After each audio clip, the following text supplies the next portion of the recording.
ಸ್ನೇಹಿತರೆ ನಮಸ್ತೆ. ನಾನು ಈಗ ಒಂದು ಲೈವ್ಗೆ ಬರೋಕ್ಕೆ ಏನು ಕಾರಣ ಅಂತ ಅಂದರೆ, ನನ್ನ ಜೊತೆ ಒಬ್ಬರು ನಮ್ಮ ಫ್ರೆಂಡು, ನನ್ನ ಏಜ್ಗೆ ಅವ್ರ ಏಜ್ಗೆ ಫ್ರೆಂಡ್ಶಿಪ್ ಕ್ಲೋಸ್ ಫ್ರೆಂಡು, ಅವರು ಜಯಕುಮಾರಿ ಅಂತ. ತುಂಬ ವರ್ಷ ಆಗಿತ್ತು ಅವ್ರ ಮನೆಗೆ ಇವಾಗ ಬಂದಿದ್ದೀನಿ ಮಾತಾಡ್ಸೋಕ್ಕೆ. ಅಕ್ಕ ಹೇಗಿದ್ದೀರಾ? ಸೂಪರ್ ಅಪ್ಪ. ಹೇಗಿದ್ದಾರೆ ಮಕ್ಕಳೆಲ್ಲ? ಎಲ್ಲ ಚೆನ್ನಾಗಿದ್ದಾರೆ ನೋಡಿ, ಇವ್ನು ಕಿಸ್ ಮಾಡ್ತಾವ್ನು ಬಂದ್ಬಿಟ್ಟು. ಆಕ್ಚುಲಿ ಈ ಲೈವ್ ಏನ್ ವಿಷಯ ಅಂತ ಅಂದ್ರೆ, ಆಂಟಿ ಪೇಸಿನ್ಕರ ಪೋ ಪೋ ಪೋ ದಡಿಯಾ, ಇವನ ಹೆಸರು ದಡಿಯಾ ಅಂತ. ಏನೋ ಅವರು ಸ್ವೀಟ್ ಆಗಿ ದಡಿಯಾ ಅಂತ ಇಟ್ಟವ್ರೆ. ನಾನು ಬ್ಲಾಕ್ ಅಲ್ಲ, ಚಿಕ್ಕ ಮಗುವಲ್ಲಿ ದಪ್ಪದಾಗಿದ್ದ, ಅದಕ್ಕೆ ದಪ್ಪಗಿದ್ದಾನೆ ದಡಿಯಾ ಅಂತ.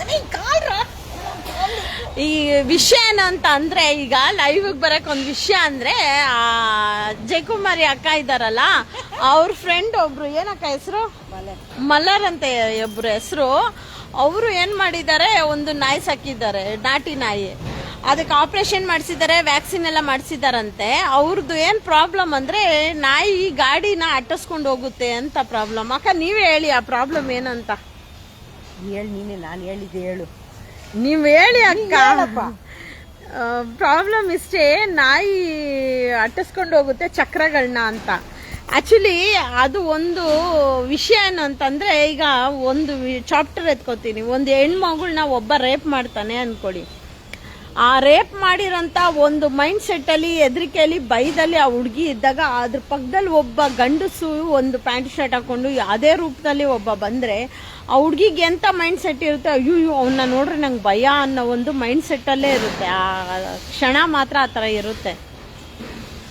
ಆಗ ಆಕ್ಚುಲಿ ಅವ್ನು ರೇಪ್ ಮಾಡಿರೋನು ಯಾರೋ ಬೇರೆ, ಪಕ್ಕದಲ್ಲಿ ಒಬ್ಬ ಬಂದಿರೋವಾಗ ಅದೇ ಮೈಂಡ್ ಸೆಟ್ ಒಂದು ಹುಡುಗಿಗೆ ಬರುತ್ತೆ, ಇವನು ರೇಪ್ ಮಾಡಿದ್ದಾನೆ ನನ್ನ, ಅಯ್ಯೋ ಗಂಡಸ್ನಂದ್ರೆ ಭಯ ನನಗೆ. ಆ ರೂಪದಲ್ಲೇ ಮೈಂಡ್ ಸೆಟ್ ಇರುತ್ತೆ.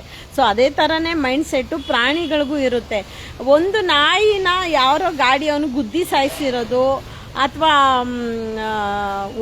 ನಾಯಿ ಮೈ ಮೇಲೆ ಓಡಿಸ್ಕೊಂಡು ಹೋಗಿರೋದು, ಅಥವಾ ಸಾಯಿಸಿರೋದು, ಗುದ್ದಿರೋದು, ಏನೋ ಒಂದು ಇನ್ಸಿಡೆಂಟು ನಡೆದಿರುತ್ತೆ. ಆ ನಡೆದಿರೋಂಥ ಇನ್ಸಿಡೆಂಟಲ್ಲಿ ಯಾವುದೇ ಗಾಡಿನ ನೋಡಿದ್ರು ಆ ನಾಯಿ ಅಟ್ಟಿಸ್ಕೊಂಡು ಓಡೋಗ್ಬೇಕು. ಅದ್ರ ಮೈಂಡ್ ಸೆಟ್ ಅಲ್ಲಿ, ಓ ನನ್ನ ಗಾಡಿ ನಂಬರ್ ಇದೆ, ಗಾಡಿ ಅವನು ಇದೆ ಅನ್ನೋದು ಗೊತ್ತಿರಲ್ಲ ಅವ್ರಿಗೆ. ಸೊ ಅಂಥದಕ್ಕೆ ಅಕ್ಕ ನಾನು ಏನು ಹೇಳ್ತೀನಿ, ಅಂಥದಕ್ಕೆ ನಾಯಿ ಅಟ್ಟಿಸ್ಕೊಂಡು ಹೋಗುತ್ತೆ ಗಾಡಿನ ಅಂತ ಅನ್ನೋದಕ್ಕೆ ಅವರು ಏನ್ ಹೇಳ್ತಾ ಇದಾರಕ್ಕ, ನಾಯಿನ ಇವಾಗ ಏನ್ ಮಾಡ್ಬೇಕು ಅಂತ ಹೇಳ್ತಾರೆ. 2 ತಿಂಗಳು ಹಂಗೆ ಅಟ್ಟಿಸ್ಕೊಂಡು ಹೋಗ್ತಾ ಇದ್ರೆ, ತಗೊಂಡೋಗಿ ಎಲ್ಲ ದೂರ ಬಿಟ್ಬಿಡ್ತೀನಿ ಅಂತ ಹೇಳ್ತಾ ಇದ್ದಾರೆ. ಹಂಗೆ ಹೇಳ್ತಾ ಇದ್ದಾರಾ? ಆಕ್ಚುಲಿ ಆ ತರ ಒಂದು ನಾಯಿಗೆ ಮೈಂಡ್ ಸೆಟ್ ಇದೆ, ಅಟ್ಟಿಸ್ಕೊಂಡು ಹೋಗ್ಬೇಕು ಅನ್ನೋ ಮೈಂಡ್ ಸೆಟ್ ಇರೋವಾಗ ಇವರು ನಾಯಿನ ತಗೊಂಡೋಗಿ ಎಲ್ಲೋ ಬಿಟ್ರೆ, ಆ ನಾಯಿದು ಪರಿಸ್ಥಿತಿ ಏನಾಗ್ಬೋದಕ್ಕ? ತುಂಬಾ ಅನ್ಯಾಯ.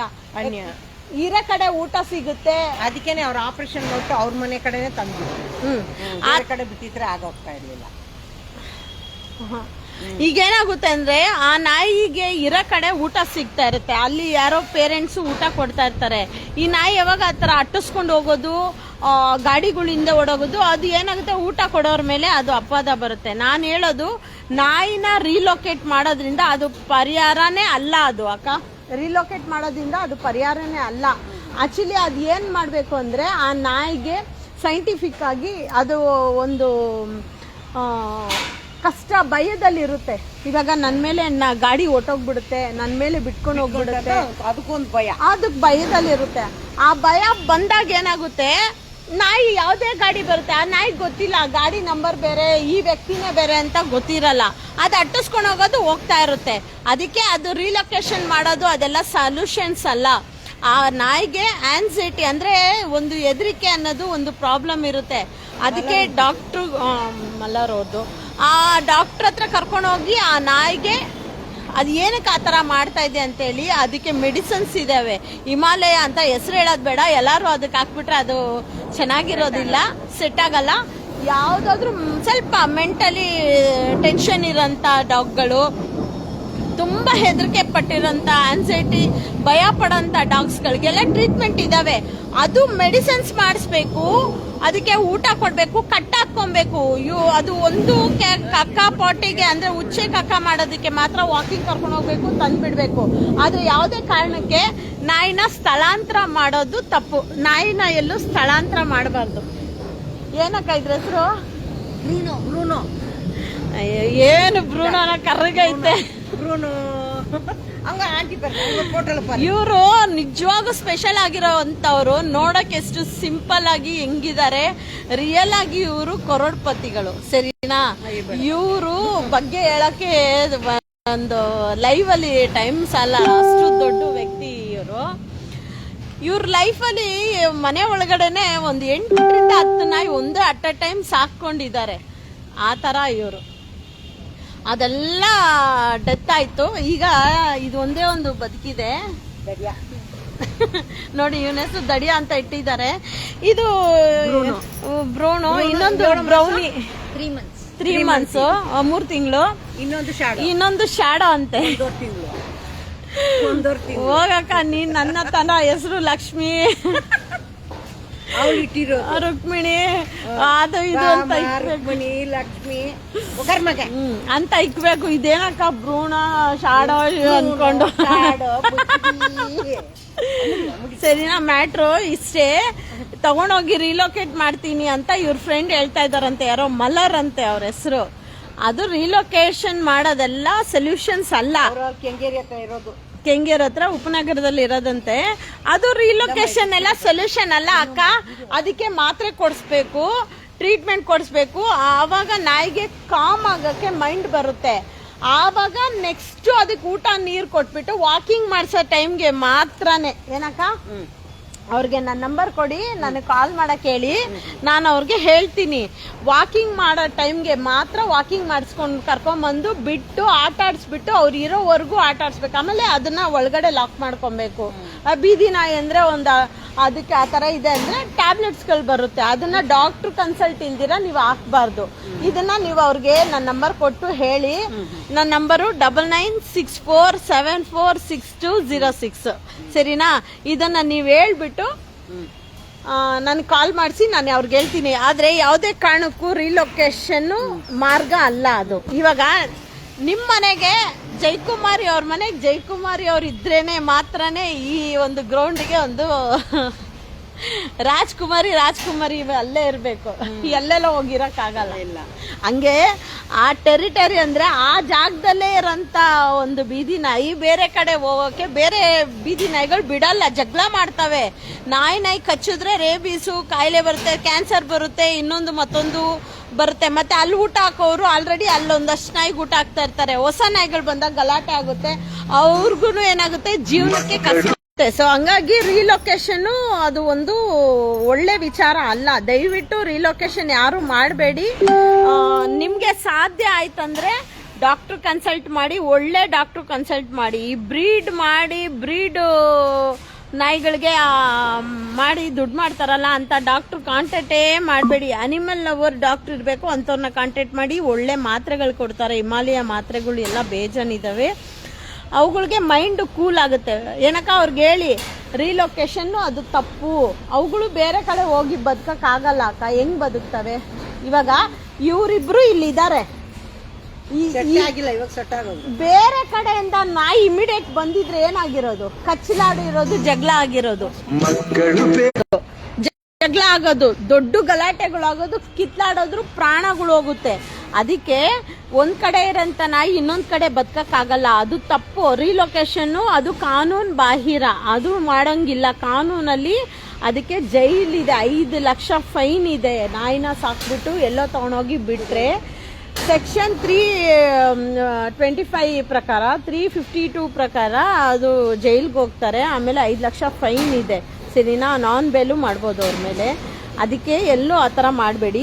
ಇರೋವರೆಗೂ ಊಟ ಹಾಕಿ, ಮೆಡಿಸಿನ್ಸ್ ಕೊಡಿಸಿ, ಪ್ರೀತಿ ಕೊಡಿ. ಸಾಧ್ಯ ಆದರೆ ನಿಮ್ಮ ಕೈಯಲ್ಲಿ ಪ್ರೀತಿನ ಹಂಚಿ ಪ್ರಾಣಿಗಳ ಜೊತೆ ಸಮಯ ಕಳೆಯೋದನ್ನು ಕಲ್ತ್ಕೊಳ್ಳಿ. ಆಗ ಅವುಗಳು ಹೊಂದ್ಕೊಳ್ತವೆ. ನಿಮ್ಮ ಮಾತು ಕೇಳೋ ಕೆಪಾಸಿಟಿ ಅವುಗಳಿಗೂ ಬರ್ತವೆ. ಸೊ ಹಿಂಗಾಗಿ ಇದು ಸೊಲ್ಯೂಷನ್ನು, ರಿಲೊಕೇಶನ್ ಸೊಲ್ಯೂಷನ್ ಅಲ್ಲ ಅಲ್ವಾಕ? ನಿಮ್ಮ ಫ್ರೆಂಡ್ ಎಲ್ಲರಿಗೂ ಹೇಳಿ ನನಗೆ ಕಾಲ್ ಮಾಡೋಕ್ಕೆ ನಾನು ಮಾತಾಡ್ತೀನಿ. ನಾನು ಸೆಂಡ್ ಮಾಡ್ತೀನಿ ಮೊಬೈಲ್ನ ನಂಬರ್. ಅಕ್ಕ, ಈ ಬೀದಿ ನಾಯಿಗಳಿಗೆಲ್ಲ ಊಟ ಹಾಕೋರ್ಗೆ ತೊಂದರೆ ಕೊಡ್ತಾರಲ್ಲ, ಅವ್ರ ಬಗ್ಗೆ ಖಾರವಾಗಿ ಒಂದೆರಡು ಮಾತು ಮಿರ್ಚಿ ಮಸಾಲ ಥರ ಹೇಳಿ ಅಕ್ಕ. ಹೋಗ್ತಾ ನಾನು ಬಂದಿದ್ದೀನಿ ನಾನು. ಹೇಳಿ ಅಕ್ಕ, ಒಂದೆರಡು ಮಾತು ಹೇಳಿ, ಊಟ ಹಾಕೋರ್ಗೆ ತೊಂದರೆ ಕೊಡಬಾರ್ದು ಅಂತ ಹೇಳಿ. ನನ್ಗೇನೆ ಓಡಿಸ್ತಾವ್ರಿ ಅಲ್ಲಿ. ನೀವು ಹೇಳಿ ಅಕ್ಕ, ಅದ್ರ ಬಗ್ಗೆ ಮಾತಾಡಿ. ತಪ್ಪಲ್ವಾ ಅಕ್ಕ? ಅವ್ರಿಗೂ ಹೊಟ್ಟೆ ಹಸು ಇರುತ್ತೆ ಲಕ್ಷ್ಮಿ. ಅದವರು ಅವ್ರ ಅಪ್ಪನ ಜಾತಿಗೆ ಹುಟ್ಟಿರಲ್ಲ, ಅವರಲ್ಲ. ತಪ್ಪು ಆಯ್ತಾ? ನಾವು ಮನುಷ್ಯರು, ಅದು ಒಂದು ಬಾಯ್ದಿರೋ ಜೀವ. ಆಯ್ತಾ? ಅದಕ್ಕೆ ನಾವು ಕೊಟ್ರೆ ಪುಣ್ಯ ಸಿಗುತ್ತೆ. ನಮ್ಗಲ್ಲ, ಸಿಗುತ್ತೋ ಸಿಗಲ್ವೋ ಇರೋ ತನಕ ನೆಮ್ಮದಿ ಸಿಗುತ್ತೆ. ನಿಮ್ದಿ ಸಿಗುತ್ತೆ. ನಾವು ಊಟ ಹಾಕಿದ್ದು ಅಂತೂ ಒಂದು ಮನಸ್ಸು ಸಮಾಧಾನ ಆಗುತ್ತೆ. ನಾವು ಹಾಕ್ಲಿಲ್ಲ, ನಾನು ಊರಿಗೆ ಹೋಗ್ಬಿಟ್ರೆ ಕೂಡ ನೋಡಿ, ಇವ್ರು ಕೂಡ ಅನ್ನ ಮಾಡೋಕ್ಕಾಗ್ಲಿಲ್ಲ, ಎರಡೆರಡು ಕಾಲು ತಗೊಂಡೋಗು ಹಾಕ್ಬಿಡ್ರಮ್ಮ. ಹೊಟ್ಟೆ ಹಸಿಗೆ ಅಲ್ಲಿ ನೀರಿದ್ರೆ ನೀರಿಗೆ ಬಿಟ್ಟು ಬಾ ಅಂತ ಹೇಳಿದ್ದೀವಿ.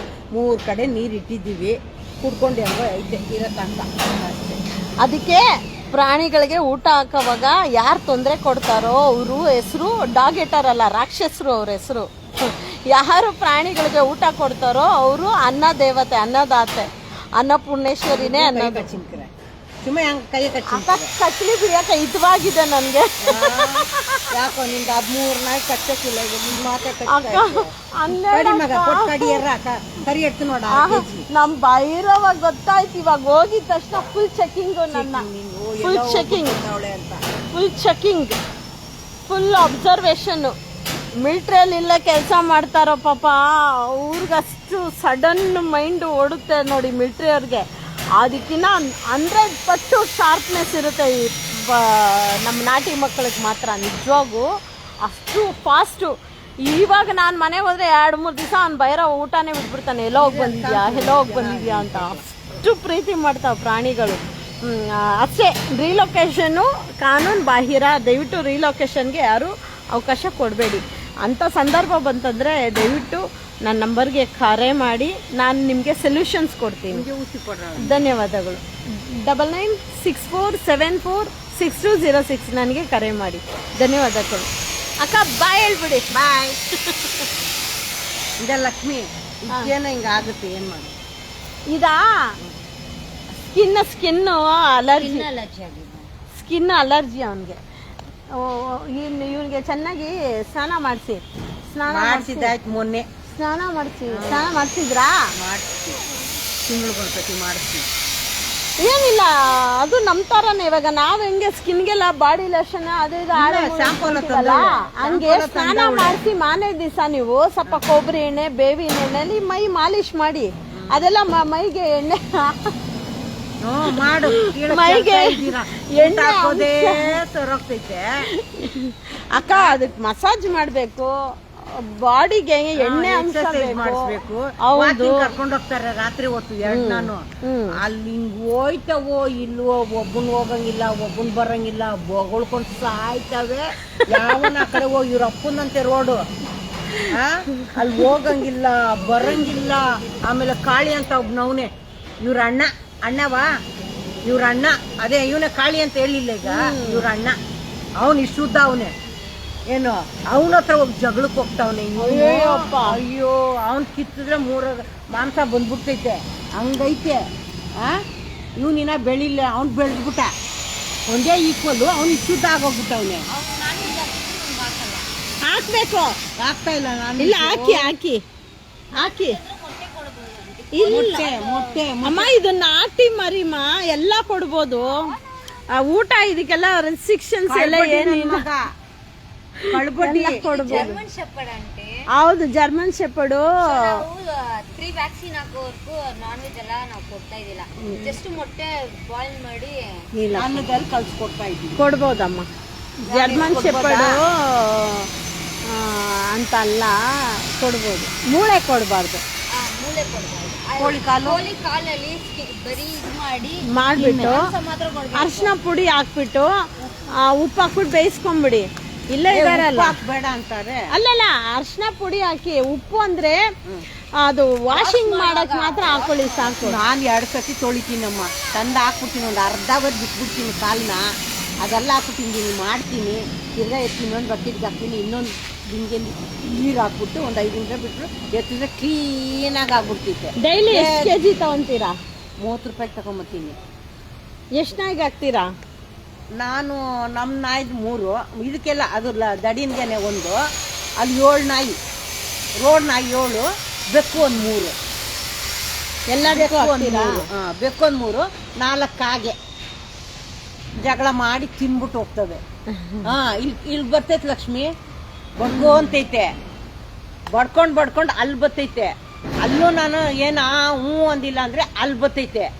ಅಲ್ಲೂ ಹ್ಞೂ ಅಂದೇನು ನೋಡಲ್ಲ, ಒಂದು ಕಂಬಿ ಐತೆ ನೋಡು, ಅಲ್ಲೊಂದು ಉದ್ದ ಕಂಬಿ, ಅಲ್ಲಿ ಬಂದ್ಬಿಟ್ಟು ಇದೈತೆ ನೋಡು, ತಗಡ ಹಾಕಿದ್ದೀನಿ, ಆ ತಗಡ ಟಕ ಟಕ ಅಂತ ಹೊಡಿತೈತೆ. ಸಿಗ್ನಲ್ ಒಳಗಿದ್ಯಲ್ಲ, ಆಚೆ ಬಾ ಅಂತ ಬಾ ಆರನ್ನು ಅಲ್ಲಿ ಬಂದು ಹೊಡಿತೈತೆ. ನಾನು ಅದೇನ್ ಮಾಡ್ತೈತಿ, ಇನ್ನೊಂದು ನಮ್ಮ ಅಂಡ ಕಾಕ ಅಂತೀವಿ, ಅದೇನೋ ಕಪ್ಪುಗೆ ಇರ್ತೈತೆ, ಫುಲ್ಲು ಕಪ್ಪುಗೆ ಇರ್ತೈತಿ ನೋಡು, ಮಾಮೂಲು ಕಾಗೆ ಅಲ್ಲ, ಕಪ್ಪುಗಿರ್ತೈತಲ್ಲ, ಅದು ಬಂದು ಬಡ್ಕೊಂತೈತೆ. ಅದಕ್ಕೆ ನಾನೇನ್ ಮಾಡ್ತೀನಿ, ಒಂದು ಕಾಲು ಎತ್ತಿ ಮನೆ ಮೇಲೆ ಬಿಸಾಕ್ಬಿಟ್ರೆ ಅದು ತಿನ್ನಲ್ಲ, ಅದು ಕರಿತೈತೆ, ಅದನ್ನ ಕರಿಯುತ್ತೆ. ಅದು ಅವ್ರ ಅಪ್ಪನೋ ಅವ್ರ ಅಮ್ಮನೋ ಅವ್ನು ಯಾವನೋ ಗೊತ್ತಿಲ್ಲ, ಅದು ಅದಕ್ಕೆ ಕರ್ದಿದ ತಕ್ಷಣ ಅದು ತಕ್ಕಂತ ಬಂದು ಮನೆ ಮೇಲಿಂದ ಎತ್ಕೊಂಡು ಅದು ಹಂಗೋದ್ರೆ, ಇದು ಈ ಕಡೆ LG ಬಿಲ್ಡಿಂಗ್ ಐತಲ್ಲ, ಆ ಸಂದಿಗೆ ನುಗ್ಗೋಗ್ಬಿಡ್ತೈತೆ, ಆ ರೋಡ್ಗೆ ಹೋಗಿ. ಡೈಲಿ ಬರುತ್ತಾ ಅಕ್ಕ? ಡೈಲಿ ಬರುತ್ತೆ.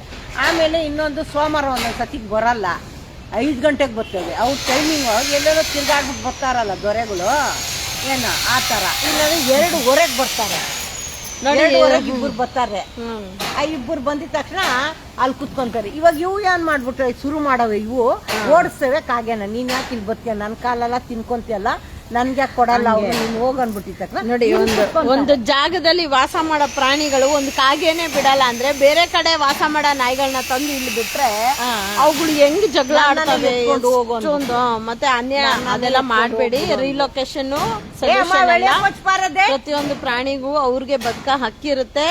ನೆಕ್ಸ್ಟ್ ನಿಮಿಷನೇ ನಮ್ಮ ಮನುಷ್ಯನ್ಗೆ ಗ್ಯಾರಂಟಿ ಕಾರ್ಡ್ ಇಲ್ಲ. ಪ್ರಾಣಿಗಳಿಗೆ 10 ವರ್ಷ ಆಯುಷ್ ಅಷ್ಟೇ, 15 ವರ್ಷ ಇರ್ತವೆ. ಮನುಷ್ಯನ್ಗೆ 100 ವರ್ಷ ಆಯುಷು 10 ಪಟ್ಟು ಜಾಸ್ತಿ ಇರ್ತವೆ.